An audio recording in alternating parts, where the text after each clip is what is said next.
V imenu Boga Očeta in Sina in Svetega Duha. Amen. Lepo pozdravljeni v Evangeličanski cerkvi Dobrega pastirja Novo mesto. Dobrodošli vsi prisotni v tem prostoru in vsi, ki nas spremljate preko zaslonov. Prisluhnimo najprej obvestilom. Jutri v ponedeljek 30. decembra ob 19. uri molitveno srečanje odpade. V sredo ob 19. uri pa bo na mesto predavanja praznično novoletno bogoslužje. Vljudno vabljeni, da se udeležimo novoletnega bogoslužja in da skupaj zakorakamo v leto 2025. Na novoletnem bogoslužju bomo deležni posebnih, nepozabnih presenečenj. Obveščamo vas, da je naša cerkev ustanovila stran na družbenem omrežju Facebook in Instagram in vabljeni smo, da se pridružimo kot sledilci, da bomo sproti obveščeni o najnovejših objavah, ki jih lahko delimo dalje tudi na svojih profilih. V decembru je izšla zadnja letošnja številka revije Vode počitka, revija za evangeljsko duhovnost. V tiskani obliki jo lahko vzamemo pri obeh izhodih iz cerkve, v digitalni obliki pa jo najdemo na spletni strani. Ostala sta še 2 dneva za izpolnitev obrazcev za namenitev 1% dohodnine cerkvi, namreč rok je konec leta. Že izpolnjen obrazec in navodila lahko najdemo na spletni strani cerkve. 8. decembra se je v naši cerkvi odvil dobrodelni koncert, ki ga je organizirala glasbena šola Lipičnik. Sponzorirala pa ga je Mestna občina Novo mesto. Tisto nedeljo dopoldan in popoldan ter zvečer je potekal tudi božični bazar. Glasbena šola Lipičnik je nato v decembru organizirala še 2 dobrodelna koncerta in hkrati pripravila še 2 božična bazarja. Na koncertu in bazarju 8. decembra, kot tudi na vseh ostalih ponovitvah, je bilo za otroke v sirotišnici Kasa v Ugandi skupaj zbranih nekaj več kot 3500 evrov.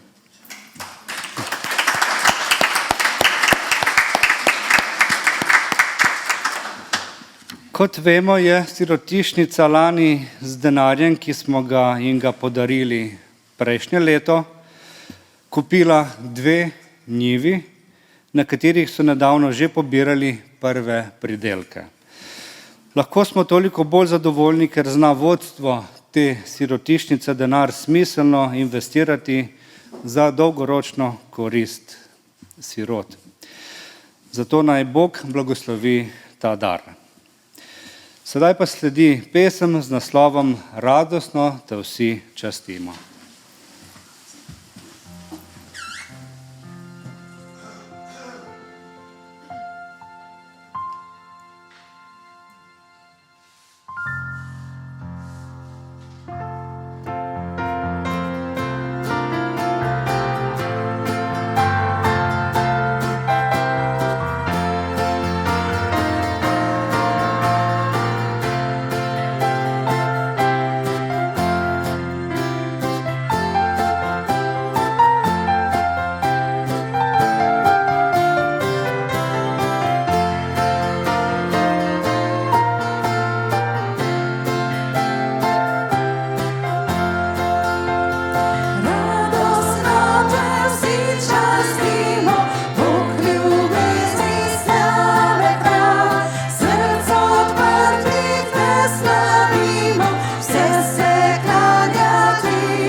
dajmo sesti. Biblično vodilo današnje nedelje je iz Evangelija po Janezu in pravi: In beseda je postala meso in se naselila med nami.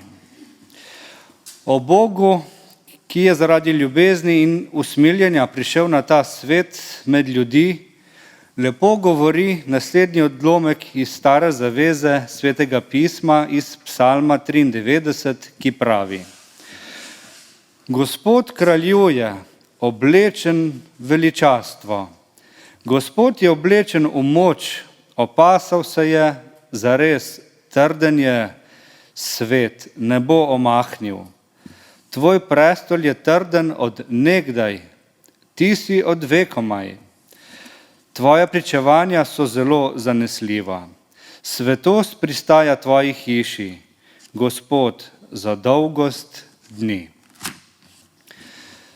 Sedaj, ko smo slišali svetopisemske odlomke, ki opisujejo vsepresežnega Boga, pa se temu Bogu, ki je tudi usmiljen in sočuten, približajmo s priznanjem svojih grehov, rekoč: Dragi Bog, žal nam je, da pozabljamo, kako si mogočen, zlasti v ljubezni, in kako si pravičen, zlasti zaradi ljubezni do ljudi.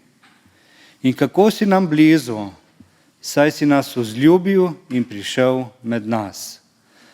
Zato te, dragi Bog, prosimo za usmiljenje in odpuščanje. Podari mir v naši duši in utrdi našo vero po Jezusu Kristusu. Naša skesana srca naj potolažijo besede milosti in slavospeva, ki pravijo: Spomnil se bom svoje zaveze, spomnil se bom dežele. Ob misli na Božjo pomoč pa naša srca vzklikajo: Slava Bogu na višavah in na zemlji mir ljudem, ki so mu po volji. Amen. V nadaljevanju bomo zapeli pesem, ki pravi: Ime najdražje Jezus je. Ime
se sesti, brati in sestre. Berilo za današnjo nedeljo je iz knjige preroka Izaija in pravi: Vriskajte nebesa in raduj se zemlja, gore zaženite vrisk. Kajti Gospod tolaži svoje ljudstvo in se usmili svojih ubogih. Prestolnica bo polna ljudstva. Hči Sionska pa pravi: Zapustil me je Gospod. Gospod je name pozabil. Mar pozabi žena svojega otročiča in se ne usmili otroka svojega telesa? A tudi, če bi one pozabile, jaz te ne pozabim. Glej, na obe dlani sem te napisal, tvoje obzidje je vedno pred menoj.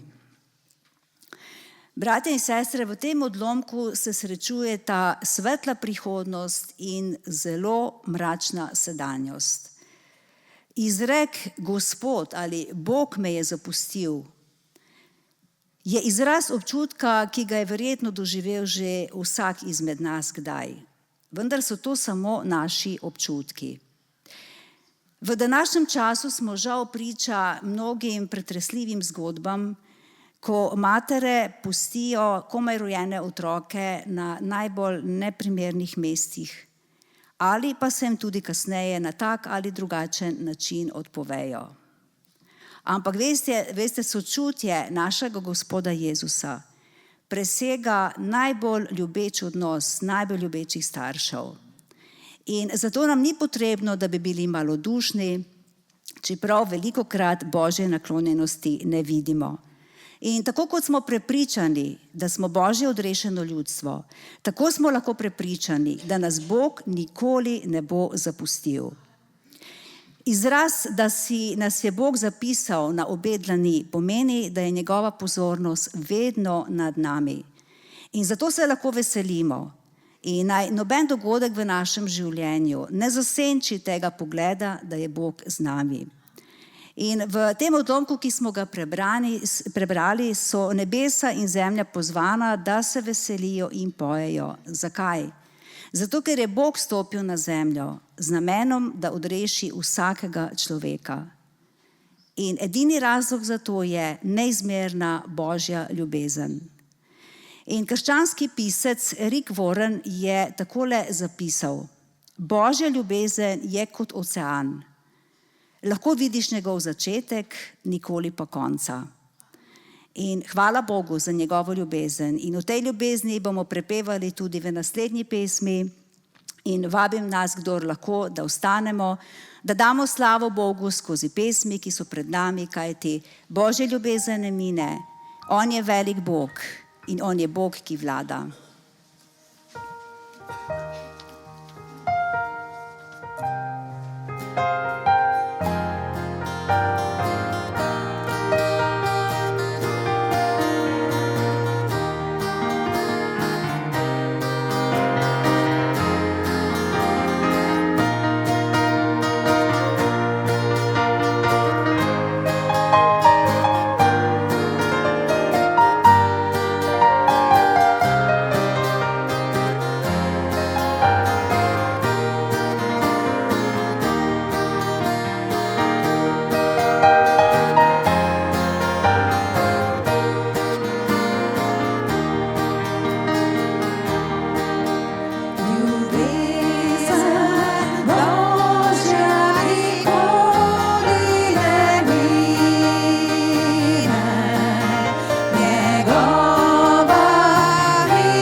polni zemljo so, polni zemljo so. Naš Bog je večni kralj, svetlobo je odid, prežene temo vso, prežene temo vso.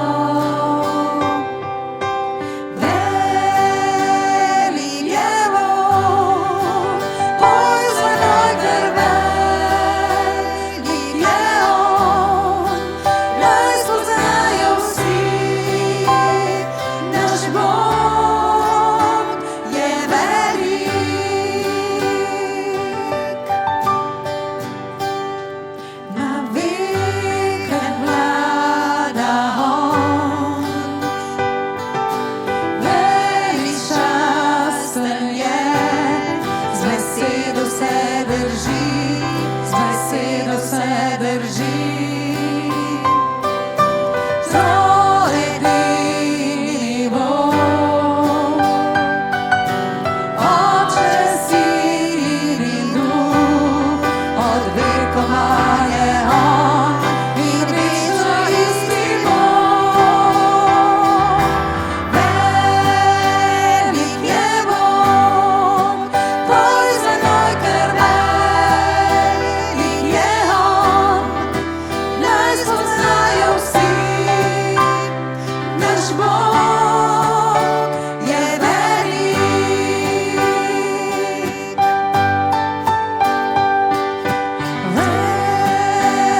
Hvala ti, Bog, ker ti vladaš ne z nasiljem in ne z močjo, ampak s tvojim mirom in z ljubeznijo.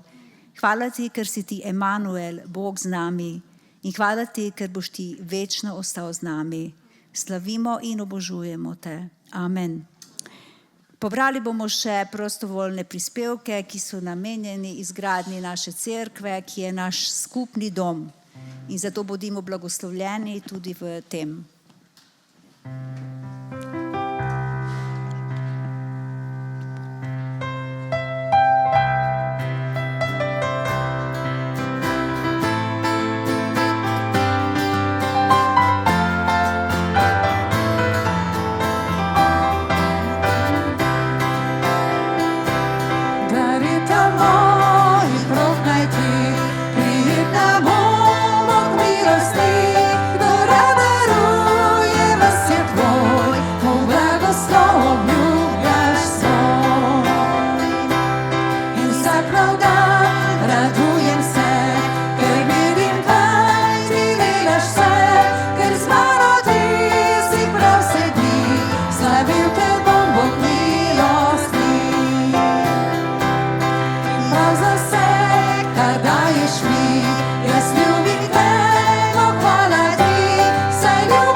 Sledi še trenutek za otroke.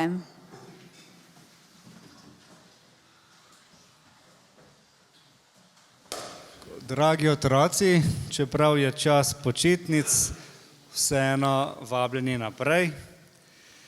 Je pa tudi čas praznikov, zato boste otroci, ki ste danes v cerkvi, tudi nekaj dobili.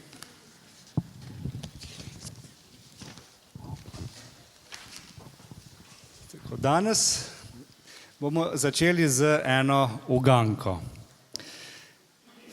Čas praznikov, čas počitnic je tudi čas sladkarij. In bomo poskusili ugotoviti, o kateri sladkariji vas sprašujem. Ta sladkarija pomaga razširiti krvne žile in lahko pomaga pri zniževanju tlaka. Se pravi, preprečuje srčno-žilne bolezni. A se že vam kaj svita, otroci, starejši ne smete zaenkrat pomagati? Ker že veste verjetno. Še ne veste? Še en namig vam dam, ta sladkarija lahko zmanjša telesno maščobo. Seveda, v zmernih količinah. Lahko izboljša spomin pri učenju, kadar se učite, ali pripravljate za kakšen nastop v šoli, jo lahko pojeste malo več. Še en namig, ta sladkarija je pravzaprav zelenjava. Zato, ker izvira iz snovi, iz sestavin, ki rastejo na drevesu. Zato so jo znanstveniki uvrstili med zelenjavo. Ste skoraj že vedeli, pa spet ne veste. A ne? Ta sladkarija pomaga tudi, da smo bolj srečni, zmanjšuje tudi depresivnost, zaradi nje se počutimo bolje, tako so rekli znanstveniki. In to sladkarijo so v bistvu v začetku do par tisočletij, do pred kratkim, niso jo jedli, ampak so jo pili. Še malo pomoči. Še namig, včasih je imela tako veliko vrednost, da so z njo celo trgovali, uporabljali so jo kot denar. Ena košara te sladkarije je bilo kot danes 100 evrov, recimo. Že veste? Še en zadnji namig, lahko pomaga, pravzaprav preprečuje zobno gnilobo. Kaj ti zavira rast bakterij, ki razjedajo zobno sklenino? Predvsem temna vrsta te sladkarije. In to je čokolada. Ne, čokolada. Dekleta so pravilno povedala. Čokolada. Sedaj pa vprašanje za celo cerkev. Kaj lahko v krščanstvu primerjamo s čokolado? V krščanstvu. Nekaj, kar je značilno samo za krščanstvo, za krščanski svet, za cerkev. Ena posebna, pravzaprav gre za, bom pomagal, zelo pomagal za molitev. Za eno molitev, ki jo lahko primerjamo s čokolado. Najpomembnejša molitev, starodavna molitev, univerzalna molitev. Bravo! Molitev Oče naš. Molitev Oče naš je univerzalna molitev. Molijo jo vsi ljudje za vse čase, izhaja od začetka krščanstva, dal nam jo je Gospod Jezus Kristus, zato jo tudi rečemo Gospodova molitev.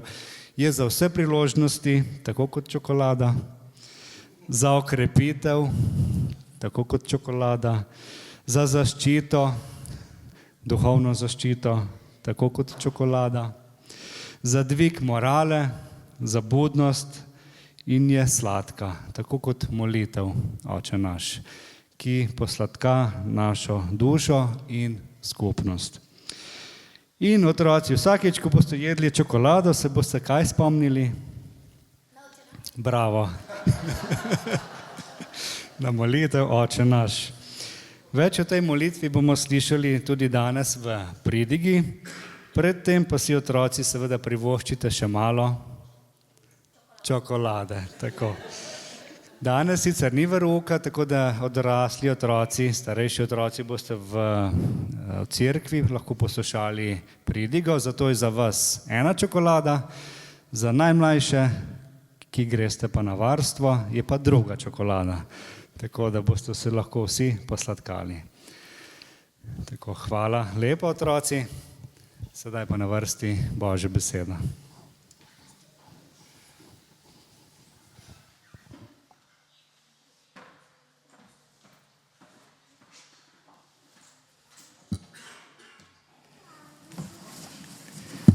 Lepo je začeti Božjo besedo s čokolado. Kater nima rada čokolado, ali rad? Da vprašam drugače. Kateri jo pa ima rad? Naj dvigne roko. Vsi. Hvala Bogu. Dragi sestre, dragi bratje, prišli smo do zadnje nedelje tega leta. Še nekaj ur nas loči od vstopa v novo leto. Še nekaj ur in leto 2024 bo šlo v zgodovino. Mogoče kdo ve, koliko je še ur do novega leta? Približno. Malo več kot 61 ur. Lahko rečemo le to, da je Bog bil z nami in nas obdržal ob vseh lepih in tudi tistih manj lepih trenutkih. Za nami so zelo lepi praznični dnevi Božiča. Bili smo blagoslovljeni na polnočnici, prav tako na sam božični dan, ko smo gledali nastop otrok, ki so bodočnost naše cerkve. Današnja vrstica iz Svetega pisma je iz Matejevega evangelija, 6. poglavje, samo 9. vrstica. Prosim, če lahko ustanemo ob branju Božje besede. Oče naš, ki si v nebesih, posvečeno bodi tvoje ime. Amen. Blagor tistim, ki Božjo besedo poslušajo in se po njej ravnajo. Izvolite sesti. Iz prebrane vrstice bomo uporabili samo 2 besedi, in sicer Oče naš. To bo vodilo skozi današnjo pridigo in mislim, da ni lepšega vstopa v novo leto, kot vstop z našim ljubečim očetom in skrbnim Bogom. Če ste malo opazili, celotno bogoslužje se vrti okrog našega ljubečega očeta. Prebral sem eno zgodbo, ki bi jo želel podeliti z vami. Zgodila naj bi se na Tajskem, v državi, kjer sta prostitucija in kriminal zelo razširjena. Zgodba pripoveduje o mladeniču po imenu Savet, ki se je naveličal dolgočasnega življenja na podeželju in v cerkvi. Odločil se je, da gre od doma, ker tako življenje ni za njega. Odpravil se je v mesto Bangkok, kjer naj bi našel smisel svojega življenja. Kmalu je vstopil v svet prostitucije in droge. Na začetku je prodajal drogo ovisnikom. Nadaljeval je s prodajo deklet v prostitucijo. Nekatera dekleta naj bi bila stara 9 ali pa 10 let. Šlo je za zelo umazano, izprijeno delo, ki mu je prineslo kup denarja. Vse mu je uspevalo. Bil je zelo priljubljen med sodelavci. Nekega dne pa se zgodi preobrat. Bil je oropan in v trenutku je bil ob vse, kar je imel. Pristal je v neki baraki ob smetišču, svet se mu je podrl. Ves obupan se je spomnil svoje krščanske družine in besed, ki mu jih je namenil oče, ko je šel od doma. Čakal te bom. Odločil se je, da bo napisal očetu pismo in ga prosil, če lahko pride domov. Pripisal je še to. Oče, če me še čakaš, želim, da ko se bom z vlakom peljal mimo hiše, obesiš na drevo, ki raste ob hiši, belo zastavo. To bo znak, da me sprejmeš. Ko je sedel na vlaku in se je vlak bližal k hiši, je bil zelo vznemirjen in prestrašen. Ali bo zagledal belo zastavo ali ne. Vlak je peljal neposredno mimo hiše in malo naprej od hiše je bila tudi postaja. Ni mogel gledati in mirno sedeti, zato je prosil sopotnika, naj mu pove, ali bo na drevesu bela zastava ali ne. Ko se je peljal mimo, je nestrpno vprašal, ali kaj vidi. Sopotnik mu je pa odgovoril, na drevesu ne visi bela zastava, ampak je celo drevo oblečeno v belo platno. Ko je mladenič izstopil iz vlaka, ga je oče že čakal. Objel solzami sreče in rekel, čakal sem te. Samo 3 besede, pa zelo pomembne. Besede, ki ustvarijo čudovito melodijo za vsako izgubljeno dušo, ki išče pot domov. Nekoč so na nekem radiju naredili poizkus nad skupini študentov in sicer kakšen vpliv ima glasba nad človekom. Ugotovili so, da baročna glasba izboljša spomin. Mozartova prispeva k dvigu indeksa človeške inteligence. To pomeni, da glasba prijetno vpliva na počutje človeka. Koliko večji vpliv ima nežni glas staršev, ki imajo radi svoje otroke in jih v težavah znajo umiriti s svojim nežnim glasom. Kaj pa učinek Božjega glasu? Ko nas Bog kliče sebi, ali znamo prisluhniti njegovem glasu? Bog nas zelo dobro pozna. Ve, da brez njegove ljubezni ne bi bili izpolnjeni in ne bi bili srečni. Ne bi našli svojega mesta v življenju, ne bi vedeli, zakaj živeti in življenje ne bi imelo smisla. Življenje brez Božje ljubezni bi bilo žalostno. Ste se kdaj vprašali, zakaj samo človek, ko se rodi na ta svet, je nemočen, nebogljen in potem postopoma raste do poti zrelosti? Zakaj je Bog želel, da vstopimo v življenje kot novorojenčki, odvisni od staršev? Odgovor je preprost. Naš stvarnik ve, da potrebujemo ljubezen, da rastemo, da se razvijamo in da živimo. Potrebujemo nežni glas staršev, ki nam reče: čakam te. Potrebujemo nežni glas Boga, ki nam šepeta: čakam te. To je tudi razlog, zakaj se nam Bog razodeva v svoji besedi kot oče. Je eno od največjih odkritij Svetega pisma, saj odgovarja na temeljito vprašanje človeka, potrebo po ljubezni. Razodetje Svetega pisma, da je Bog naš oče, nam koristi tudi iz drugega vidika. V tem razodetju najdemo odgovore na najpomembnejša vprašanja bivanja. Vsaka vera ali filozofija, ki se spoštujeta, morata odgovoriti vsaj na 3 temeljna vprašanja. Kdo smo, od kod prihajamo in kam gremo? Religija ali filozofija, ki ne more odgovoriti na ta vprašanja, si ne zasluži svojega imena in zato jo ne treba upoštevati.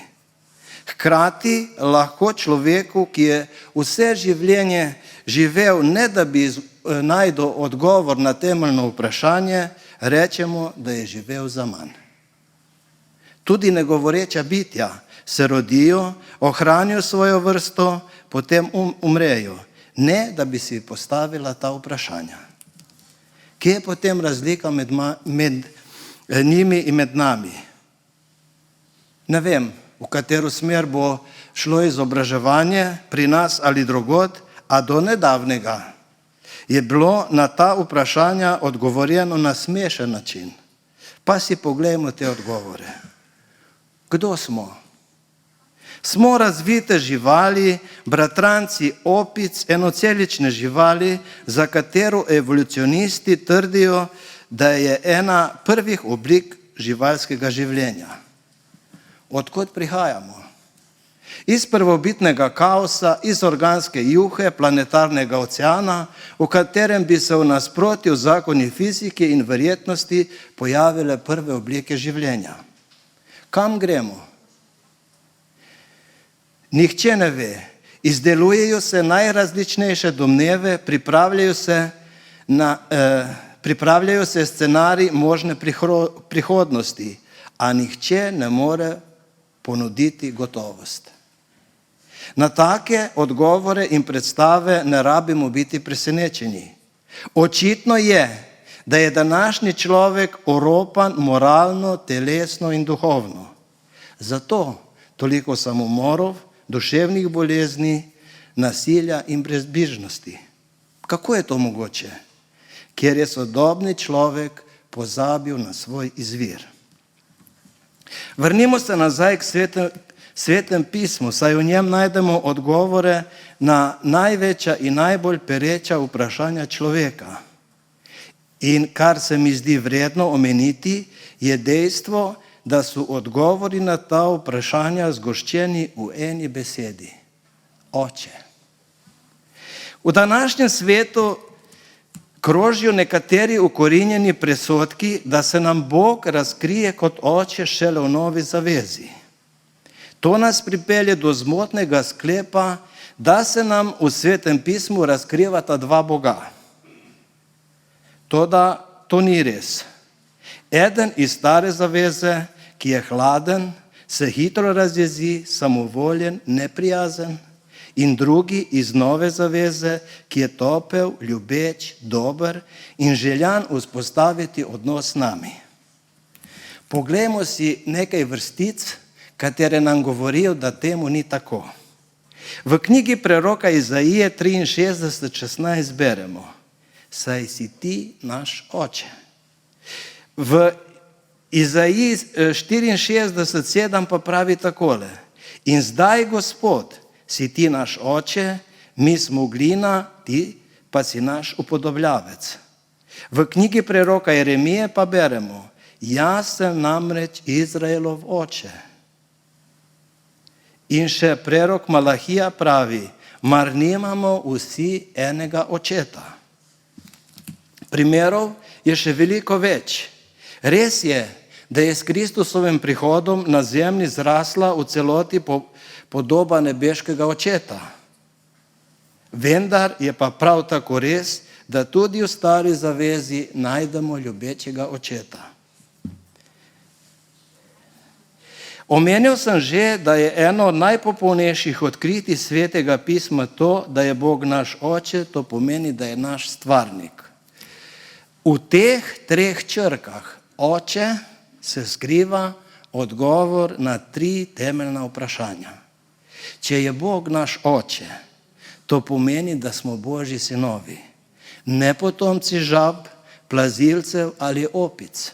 Pomeni, da ne izhajamo iz prvobitnega kaosa, ampak iz rok očeta, ki nam je dal življenje, inteligenco in ljubezen iz svojega življenja. Če je Bog naš oče, pomeni, da vemo, od kod prihajamo, kdo smo in kam gremo. Pomeni, da imamo cilj, da nas vodi motivacija in da ima naše življenje smisel. Dovolite mi, da vam postavim eno vprašanje. Kaj bi se pa zgodilo, če se naš stvarnik ne bi razodel kot oče? Če Bog ne bi bil naš oče, bi šel ravnodušno mimo nas in nam po padcu v grehu rekel: Žal mi je, toda to morate storiti in popraviti sami. Posledice morate nositi sami. Če Bog ne bi bil naš oče, ne bi bilo načrta odrešitve, ampak načrt kaznovanja. Če ne bi imeli nebeškega očeta, ne bi bilo ne sina, ne bi bilo križa. Če Bog ne bi bil naš oče, ne bi imeli Svetega pisma s toplim povabilom, da se vrnemo k njemu, da stopimo v odnos prijateljstva z njim. Obrnite se k meni in rešite se vsi konci zemlje, kajti jaz sem Bog in drugega ni. Če ne bi imeli nebeškega očeta, ne bi bilo v Svetem pismu 365-krat napisano spodbuda: Ne boj se, saj sem s teboj, za vsak dan v leto. To so besede, ki nam tolažijo dušo v trenutkih bolečine in duševnega nemira. Ne boj se, saj sem s teboj, nikar se plaho ne oziraj, saj sem tvoj Bog, okrepil te bom in ti pomagal, podpiral te bom z desnico svoje pravičnosti. Če Bog ne bi bil naš oče, ne bi poznali Jezusa, ne bi imeli posrednika, ki bo posredoval v našo korist, ko smo zavedeni, da izberemo pot greha. Ne bi imeli tolažnika Svetega Duha, ki se bori z našimi trdimi srci. Ne bi imeli upanja, ne bi pričakovali ničesar dobrega od prihodnosti. Bili bi sirote, bili bi neka od Boga zapuščena bitja, ki ne vedo, od kod prihajajo, kdo so in kam grejo. Zato je Jezus vztrajal pri tej veliki resnici. Bog je naš oče. Ko nas odrešenik uči moliti, nas uči, da se obračamo na našega očeta, ki je v nebesih. Ko nas opominja, naj bomo popolni, nam postavi popoln model očeta.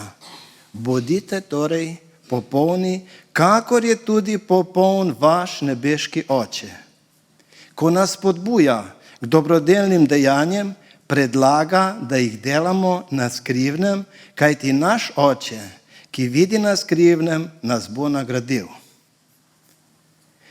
Ko nas pestijo skrbi tega sveta, nam odrešenik zagotavlja, da naš nebeški Oče ve, kaj potrebujemo in bo poskrbel za naše potrebe. Poleg sentimentalnega vidika našega odnosa z Bogom, ki se nam razodeva kot naš Oče, pa lahko iz tega odnosa pridobimo še veliko več stvari. Najdemo odgovore na številna vprašanja, ki bi sicer ostala v naših dušah polnih dvomov. Priznam, da Svetega pisma ne razumem vedno dobro. Za moje razumevanje obstajajo v Svetem pismu še vedno težke vrstice.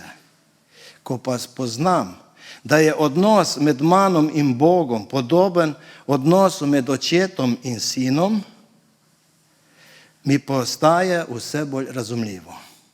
Ostaja zaupanje, da je on moj Oče in ve, kaj dela, tudi če nisem pripravljen razumeti vseh stvari. Ko razumem, da je Bog moj Oče, razumem nekaj o trpljenju in kazni. Nekje sem prebral o eni mami, ki je bila zelo kruta, ki je kaznovala in tepla svojega otroka, češ, umazal je hlače, jih je raztrgal in še huje je, da je med tem uživala, ko je tepla svojega otroka. Pravi zemeljski starš ne bo nikoli našel užitek, ko fizično obračunava svojim otrokom. Za normalno vzgojo ni potreben fizičen obračun, je pa potrebna pravilna vzgoja. Če pa ga že kaznuje, počne to z dobrim namenom in vedno s solzami v očeh. Poglejmo v Svetem pismu dramo, ki jo doživel kralj David po smrti sina Absaloma. Pravičnost in logika sta zahtevali, da bi se David razveselil, ker je prejel novico, da je tisti, ki je hotel prevzeti njegov prestol, umrl v bitki. Toda David ni bil vesel. Nasprotno, zavpil je zlomljenim srcem, ki ga razume samo ljubeč starš. Moj sin Absalom, moj sin Absalom, o, da bi jaz umrl namesto tebe, Absalom, moj sin, moj sin. Kakšna bolečina v srcu človeškega očeta. Toda, ali smo kdaj razmišljali, kaj čuti naš nebeški Oče, ko mora dovoliti disciplinirano trpljenje v življenju svojih otrok? Kaj se bo zgodilo v Božjem srcu, ko bo moral na koncu zgodovine greha uničiti tiste, ki so mu vse življenje obračali hrbet? Bo ravnodušen? Ali bo zadovoljen? Da je prišel čas, da kaznuje tiste, ki ga niso ubogali? Ali pa bo nebeški Oče kot David, vendar v neskončno večjem obsegu jokal, zlomljenim srcem bolečine? Ali lahko še kdo danes verjame v Božjo brezbrižnost glede stvari, katere se dogajajo na zemlji? Ko razumem, da je Bog moj Oče, razumem tudi nekaj več o molitvi. Razumem, da molitev ne sme biti brenčanje, ampak dialog med sinom in očetom. Razumem, da molitev ni obveznost, formalnost, recitirana pesem s teatralno intonacijo, ampak izmenjava idej, občutkom med človekom in njegovim stvarnikom. Ste se kdaj pomislili, kako bi bilo, če bi dialog med nami in našimi otroki zmanjšali na nekaj besed na dan, kot je: Oče, prosim, daj mi hrano, denar, daj mi avto, hvala, se vidimo jutri. Bi bil tak oče vesel, ki ima rad svoje otroke s tako komunikacijo? Nikakor. Še manj pa nebeški Oče, čigar srce hrepeni po trajnem, iskrenem in globokem občestvu s svojimi otroki na zemlji. Vendar pa obstaja še ena stvar, ki jo razumem, ko spoznam, da je Bog moj oče. Dejstvo je, da imam nekatere obveznosti, katere izhajajo iz odnosa z njim. Ljudje radi veliko govorimo o svojih pravicah, manj pa o svojih obveznosti, o svojih dolžnosti. Naša naloga do nebeškega očeta vključuje tudi vrsto dolžnosti, ki jih večina kristjanov žal ignorira. V vsakem gospodinjstvu obstajajo nekakšna pravila, nekakšen red. Če ta red, ki so ga določili starši, spoštujejo vsi člani družine, vlada v družini harmonija. Harmonija in veselje, mir in radost naredijo iz tega doma kotiček miru in razumevanja. Toda, kaj se zgodi, ko otroci kršijo ta notranji red ali dogovor, ki so ga vzpostavili starši? Nastane nered, solze, kazni, odtujenost. Ta dom se spremeni v kotiček pekla. Če je Bog naš oče, to pomeni, da v njegovi veliki družini obstajajo tudi neka pravila, od katerih sta odvisna naša harmonija in sreča. Večkrat se sprašujem, zakaj toliko nasprotovanj ideji Božjega zakona, ko je pa njegov namen ravno to, da zagotovi harmonijo v našem odnosu do sebe, do starejših, do vrstnikov, pa tudi do Boga, ki mu dolgujemo čast kot očeta. Dragi sestre in bratje, s to temo sem poskušal še enkrat prepričati najprej sebe, pa tudi nekatere od vas, ki poslušate to Božjo besedo, da na tem svetu nismo sirote. Na svet smo prišli iz rok ljubečega očeta. Smo torej Božji sinovi, državljani neba, ki lahko po Gospodu Jezusu uživamo vse pravice, ki jih lahko ima Božji sin. Sedaj vemo, od kod prihajamo in kdo smo. Želel pa bi odgovoriti še na vprašanje, kam gremo.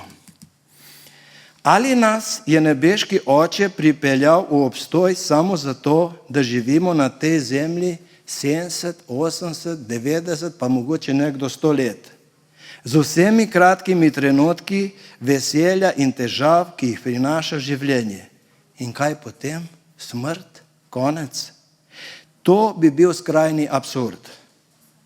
Očetovo Božje srce nikoli ni sprejelo takega konca obstoja njegovih otrok. Pripravil je neverjetni srečni konec naše svetovne zgodovine. Kmalu bo to, kar je zapisano na straneh Svetega pisma. Velika družina nebeškega očeta bo dopolnjena z vrnitvijo izgubljenih sinov z edinega uporniškega planeta v njegovo naročje. Z njegovih nebes, slave, obkrožena s tisočerimi biti, v popolni harmoniji angelskih zborov, v neposredni prisotnosti njegovega ljubljenega sina. Srce Boga Očeta vzdihuje po moji in tvoji prisotnosti tam. Čisto ob njegovem srcu, ko bo prišel tisti trenutek in bomo slišali najlepšo pesem, kar je človeku dano slišati. Čakal sem te, ker te ljubim z večno ljubeznijo. In Božji mir, ki presega vsak naj varuje vaša srca in vaše misli v Kristusu Jezusu. Amen. Molimo. Dobri Bog, hvala ti, ker smemo biti tvoji otroci. Ne zaradi naših zaslug, ampak zaradi zaslug tvoje ljubezni in zvestobe do nas. Tvoja izkazana dobrota velikokrat presega naše razumevanje. Zato te prosimo, da z močjo svojih besed utrjuješ našo vero in nam v srca usadiš ljubezen, katera naj postane merilo našega življenja. Pomagaj nam, da bi po tvojem zgledu tudi sami znali in zmogli odpuščati ter ljubiti tebe in sočloveka. Amen. Na koncu današnje bogoslužja vam želim v novem letu obilno Božjega blagoslova in večkrat, da se srečamo v Božji hiši in da smo vsi nasmejani in veseli, kajti imamo vzrok, ker je Bog naš Oče in On je naš stvarnik. Naše bogoslužje bomo zaključili s čudovito pesmijo, ki je bilo vodilo današnje pridige. Oče naš. Bomo lahko vstali vsi skupaj. Lahko se pa tudi za roke prijemamo, če čete.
Prejmimo še zaključni blagoslov. Gospod naj te blagoslovi in te varuje. Gospod naj da sijati svoje obličje nad tabo in naj ti bo milostljiv. Gospod naj dvigne svoje obličje nad te in ti podeli mir. Amen.